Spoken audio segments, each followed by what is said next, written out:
to Get Real with Asil, a woman empowerment podcast hosted by Asil Al-Baba.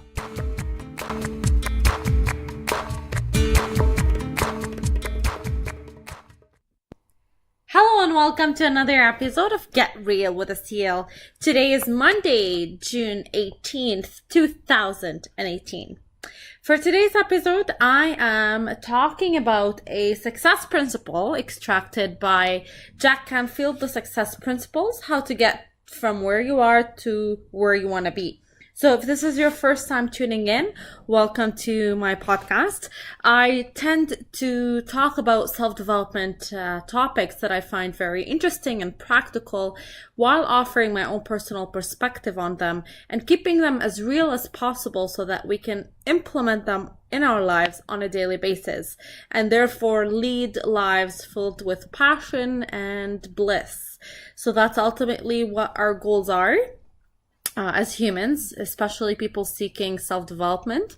And therefore, it's always interesting to hold different perspectives on different topics that lead to passionate lives altogether.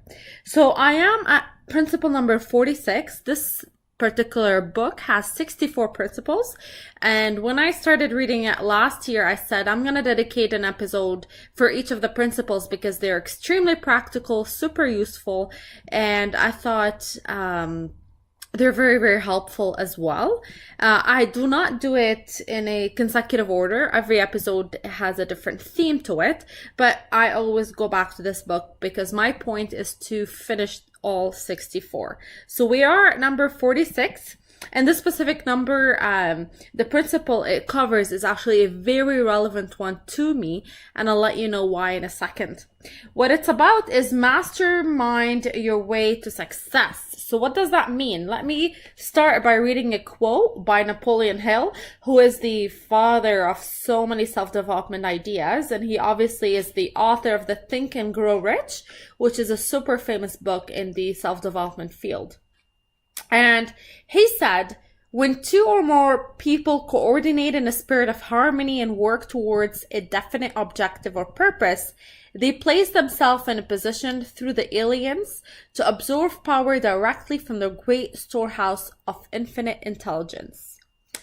These are all great fancy words, but to simplify it, what it really means to me at least is that two minds are capable of working together better than one mind is in itself or alone. And I've always been such a believer of that, surrounding ourselves with the support group necessary to keep us uplifted, keep us motivated, keep us inspired, push us beyond our own limitations. And I'm really, really, really very cognizant about the importance of that.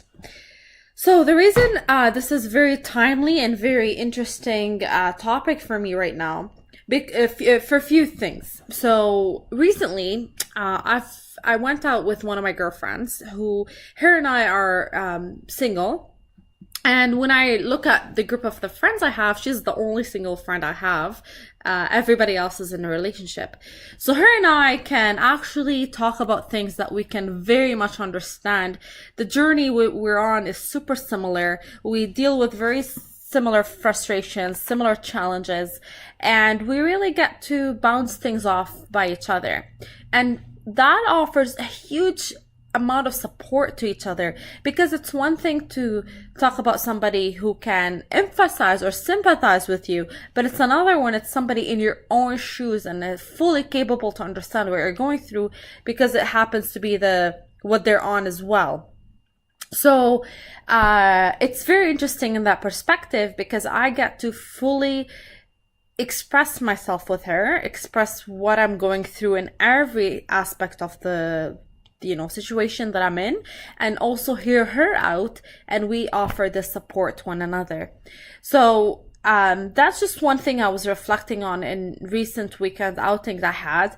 But I also talked to another friend of mine, and he was mentioning to me the importance of surrounding yourself with people across different categories in your life. And he structured it in such a way where at any point in your life, you should look and see the type of people you spend time with. 33% of them should be people below you. 33% of them should be people at your level, and 33% of them should be people above you. The ones that below you, in their pretty much like their production, or it could be below you from a financial standpoint, the accomplishments they're done, the experience they have, that type of sense. So the people below you give you fulfillment because they are asking for your help, and when you help, you're ultimately feeling good about yourself. They give you, a source of joy, and you feel important, you feel significant. So they fulfill these specific things in you that we all absolutely need.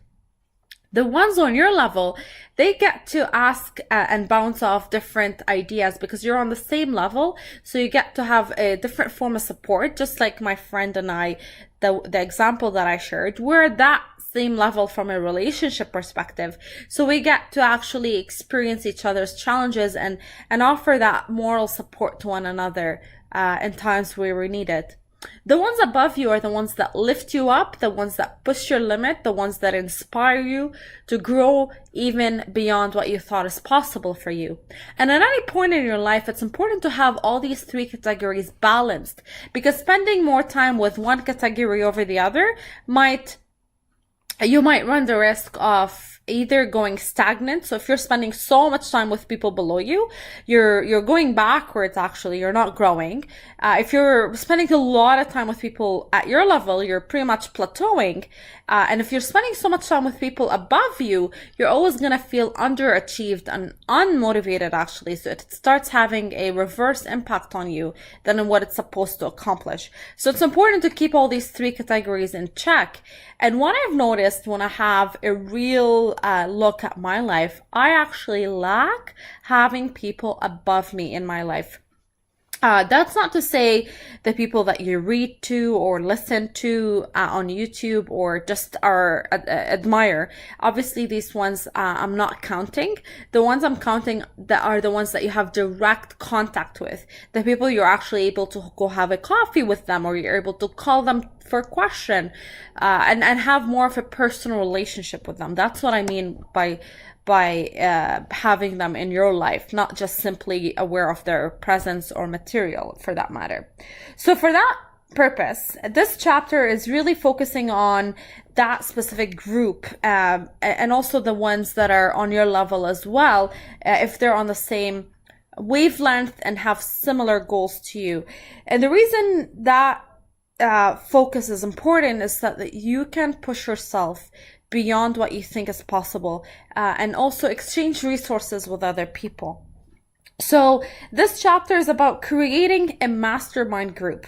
Every single seminar I go to, whether it's a workshop or a seminar, whatever topic it is about, one thing they emphasize is the importance of having a support group when you go back into your community, because a seminar is like a good escape. You feel super motivated, you feel like pumped and ready to go.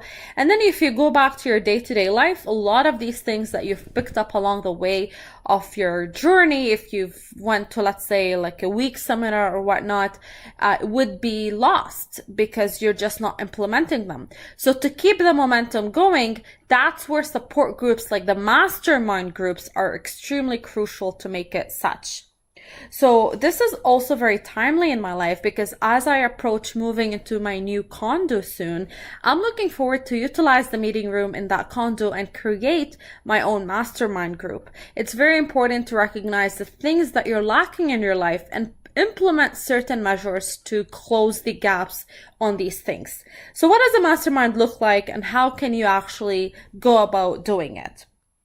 So when Napoleon Hill wrote his first mastermind group back in 1937, that's how old these principles are.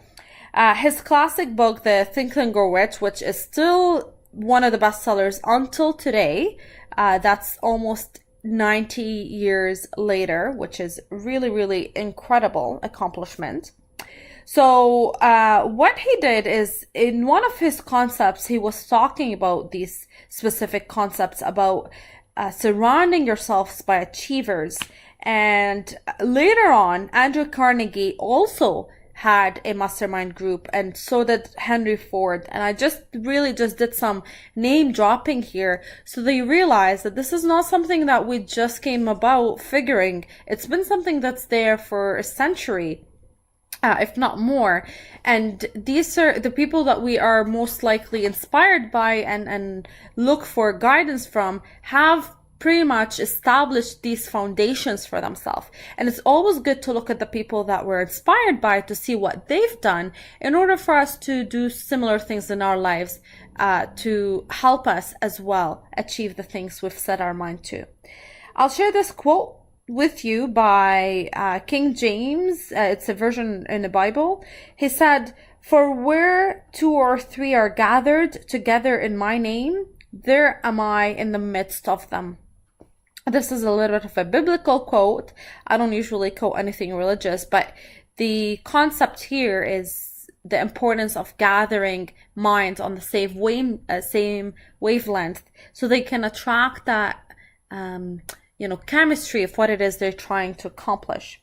So mastermind, therefore, from what we've talked about, is both the power that comes to us from each other and the power that comes to us from above. It's very important to recognize this power as well and not underestimate it. I'm a very spiritual person.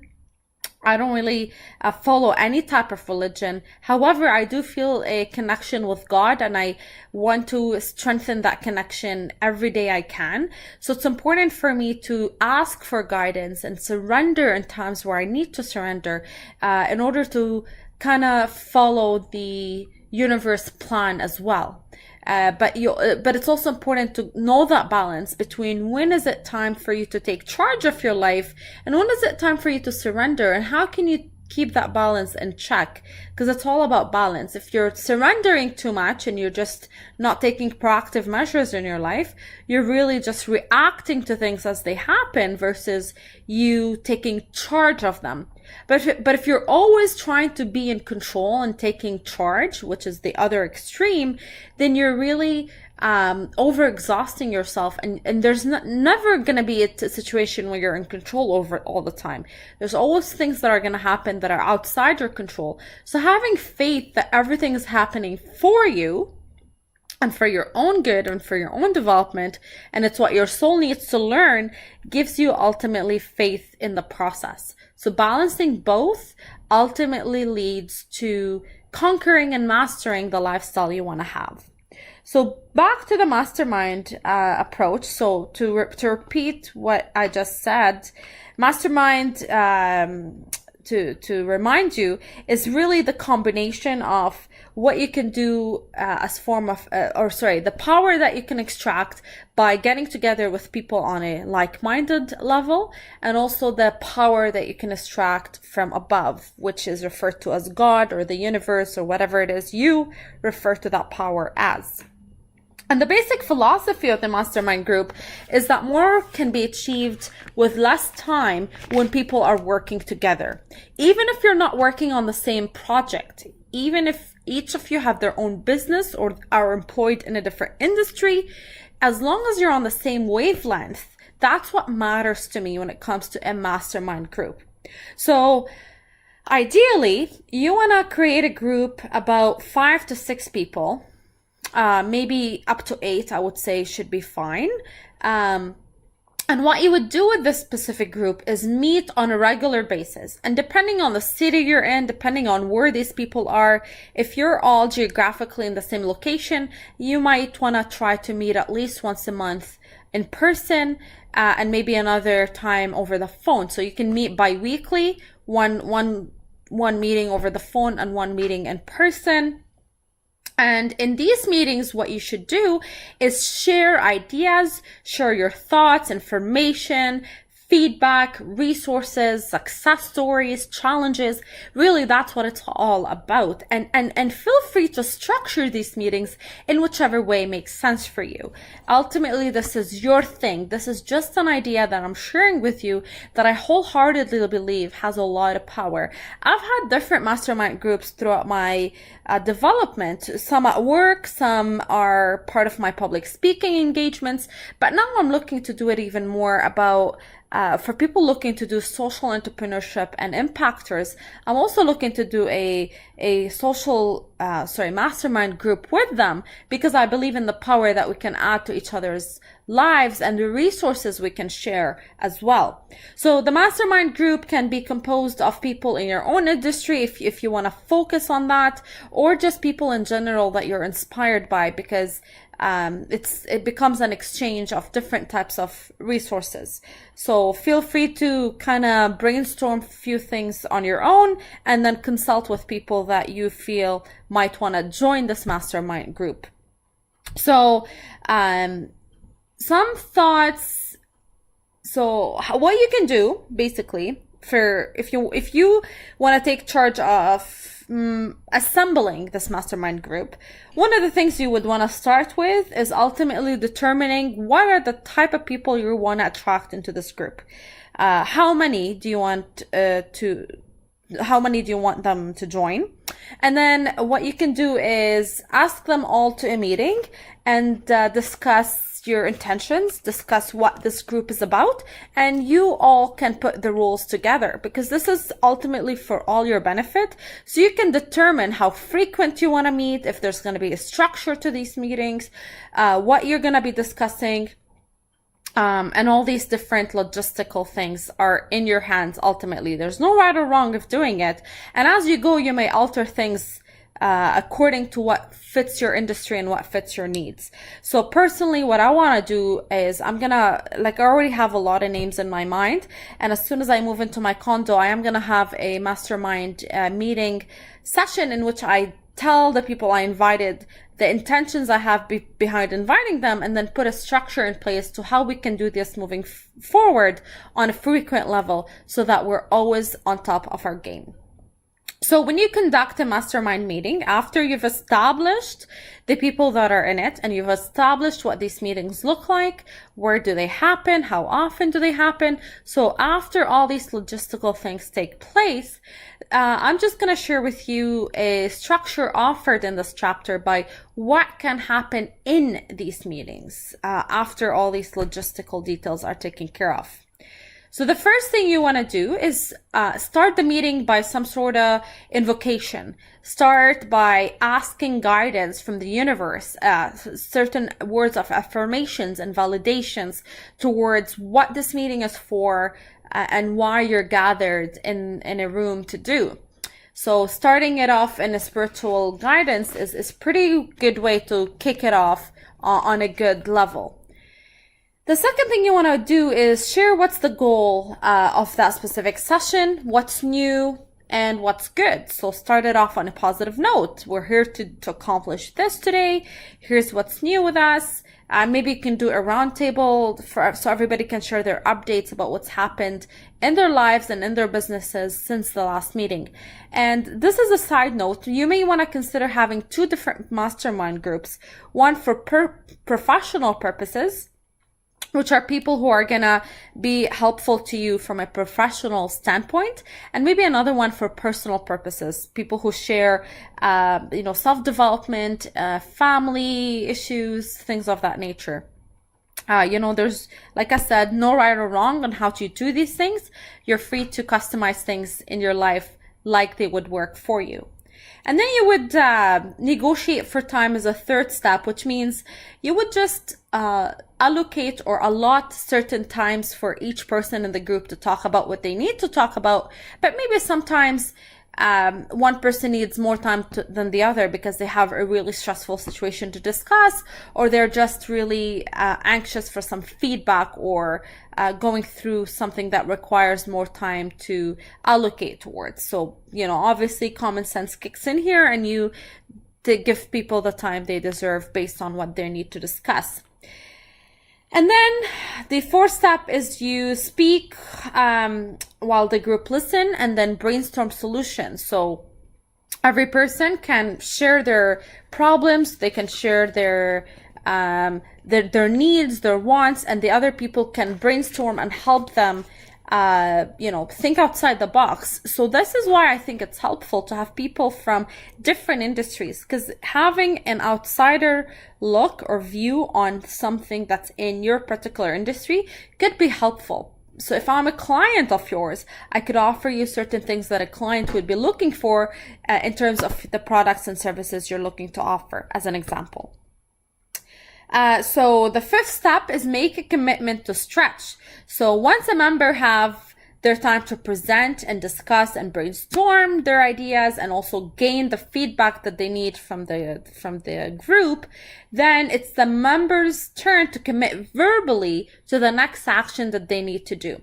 So for example, if I'm the member who is talking about the issue I need, let's say I need to I'm working towards a promotion at work. So I tell the group everything I'm in, the situation I'm in, the review I had with my manager, what I think I need for me to get a promotion. I'll get feedback. I'll get some sort of different ideas from the team. And as the discussion takes place, by the end of it, it's my job now to gather everything I've heard and commit to an action item to move forward with, so that these meetings become easy for us to measure whether or not they're successful, so that the members themselves can reap the benefits of what it is they've gathered to do. The sixth step basically is end with a moment of gratitude. Every person in that meeting should walk away feeling that their time was invested wisely. They've come to accomplish certain goals. They've increased the connection they've had with the members in that specific mastermind group. They're walking away with an action. Even though they walked in with a problem, they're walking out feeling a little bit hopeful and some ideas under their belt to action on. And then the seventh step is being accountable. So it's very important that you feel a sense of accountability to the members of that group, that you're acting upon the actions that you said you're going to do. And perhaps what you can do as well, if you want to take it beyond just that group, is determine one specific accountability partner that you can work with more on a regular basis. So that mastermind group could be something you want to do maybe bi-weekly or monthly, but an accountability partner could be somebody you want to check in with maybe on a daily basis, or every other day, or whatever the case may be, depending on your goals and depending on your progress, and also depending on the level of support you need. So this could look different for you at different stages in your life, depending what it is you're trying to accomplish. So this is all I wanted to share with you today. It's honestly something on my mind. I cannot wait to move into my new condo, which is really happening super soon, probably sometime this week. That's how soon we're talking about. And I'm really excited to be calling out some of the people I have in my life to be part of my mastermind group, so that we can help each other and just take our lives to the next level. So I hope you found this useful, and I'm really looking forward to hearing your feedback. If you were able to implement this in your life, how did it help you?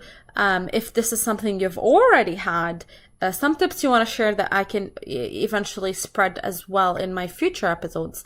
But for now, I'll end this episode, and I look forward to future ones where we can learn, grow, and most importantly, get real together. Take care, everybody.